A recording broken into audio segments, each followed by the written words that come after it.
How much did your vote cost in the U.S. Senate primary in Michigan? Well, according to Ad Impact, over $80 million was spent on behalf of the candidates.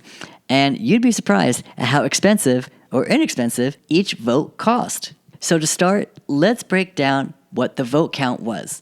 Now, just as a quick refresher, for Abdul El-Sayed, he had earned 743,445 votes. Now, Rep. Haley Stevens, she had earned 727,758 votes.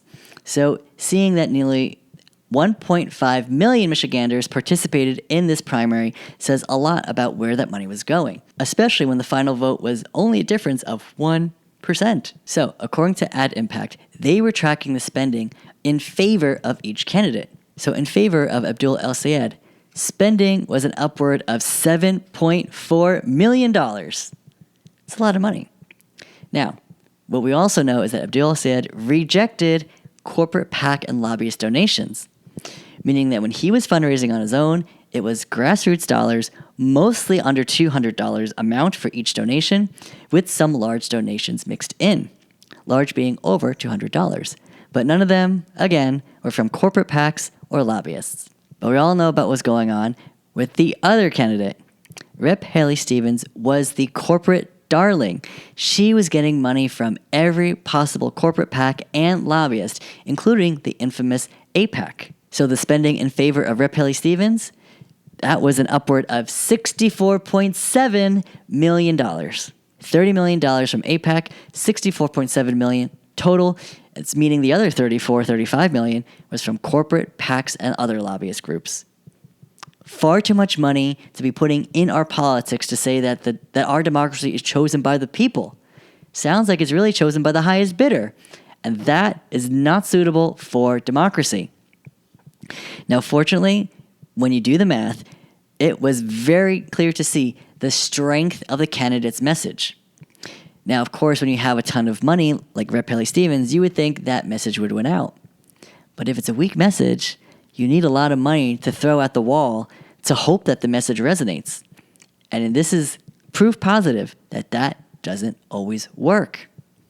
So for Abdul El-Sayed, with his $7.4 million divided by his 743,455 votes, that gives you a cost per vote with $9.95. Basically $10.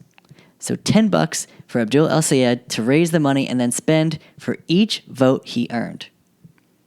$10 for a voter, even less than a cocktail in New York. So how is it for Rep. Haley Stevens? Well, again, she had a very weak message.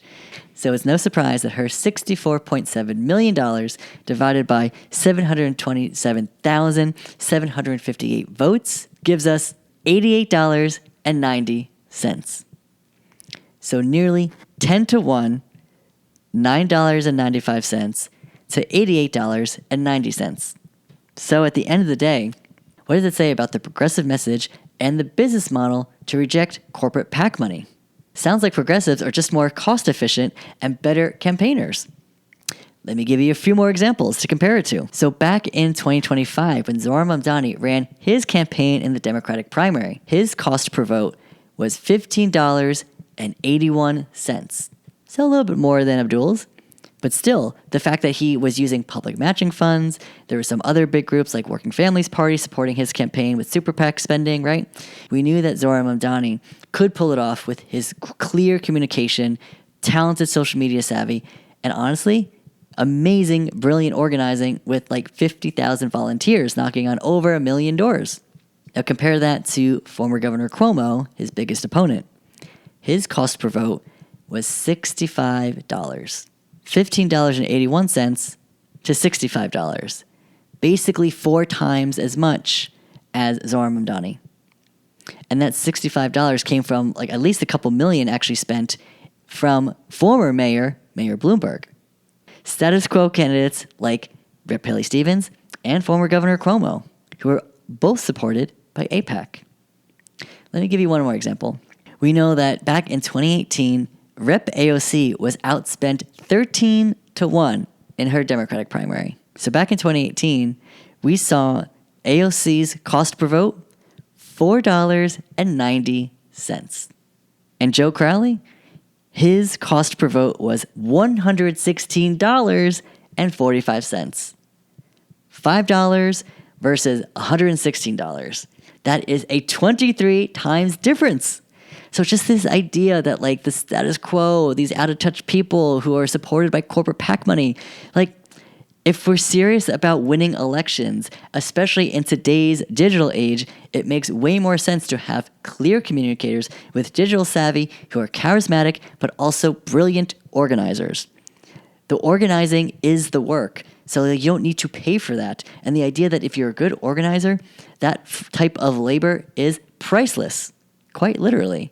So between $15 for Zohar Mamdani's vote, $10 for Abdul El-Sayed's vote, and $5 for AOC's vote. This just shows how the power of organizing and strong progressive candidates can truly win elections. So if anyone wants to tell you that Abdul El-Sayed or Zohar Mamdani or AOC are not electable, we have the numbers to prove it, to make sure that your vote truly counts.